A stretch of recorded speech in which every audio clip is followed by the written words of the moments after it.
Guys, Andre again, back for the 4 versus 5 seed. We got Washington versus Atlanta.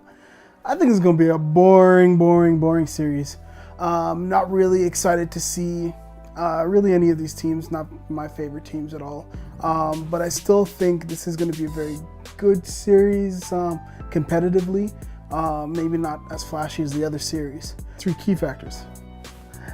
Okay, first key factor, John Wall and Bradley Beal. You know, we've seen the good John Wall and Bradley Beal. We've seen the bad John Wall and Bradley Beal. Will we see the good one this series? We've seen the way that John Wall runs this team. They went on a really good tear down the stretch, almost pushing Toronto for the number 2 seed at one point, and ended up falling back to 4th seed. So I really think that Washington has kind of put it together here, and I'm really hoping that John Wall has a good series, and then Bradley Beal's shoots a higher percentage from 3, and their defense is kind of sound. You also got Martin Gortat.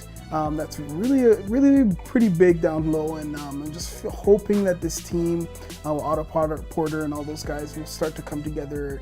It's been 3 or 4 years that this team has been together. They haven't really done much other than winning a series against the Raptors, which irks me. Paul Pierce, I hate you, boy.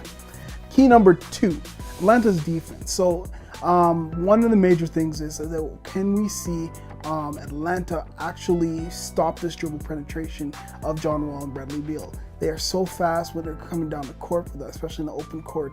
But they do have their own fast guy, which is Shooter, that can play. He's a pretty good defender, pretty good running the offense and stuff like that. So it's going to be a pretty, I think this is going to be like an up and down series, very fast paced, But the main thing is, can they stop and slow down the Washington offense? Factor or key number 3. Does Dwight Howard still have it in him for another series? I remember back in back when he was in Orlando, he basically willed his team all the way to the finals, beating out LeBron in that really good Eastern Conference final. I remember that. That was a great series, and I wonder if he can rekindle that fire and really take, this is just so open for interpretation, this series is so open for any team to kind of take it over, and this is a perfect opportunity for Dwight to rekindle that fire that made Dwight such a superstar that he is, and that he could take over this game defensively.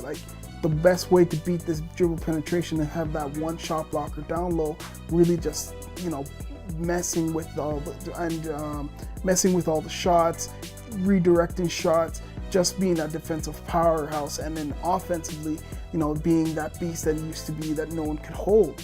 I really think that Dwight Howard needs to have a really big series in order for Atlanta to really have a chance to beating Washington. X factor. The X factor for this series really is Paul Millsap. Yes, Dwight has to show up, but Paul Millsap really can carry this team scoring-wise. Defensively, he needs to step up and really help out, especially when switching on players and stuff like that. But if Millsap doesn't have a good series, I don't see Atlanta really having a chance to beating Washington. So even though this could be an up and down series, I think it's going to go back and forth, and I think I'm going to go with Washington in 7 games on this one, because I really feel, especially if it goes to 7 games, I don't think Dwight's going to have it in him. And this team is a little too young for them. For Atlanta team is a little too young to just kind of push to the game 7. But I feel that Washington has that. They've been there, they've done this, and they're going to push forward and beat Atlanta. So Washington in 7.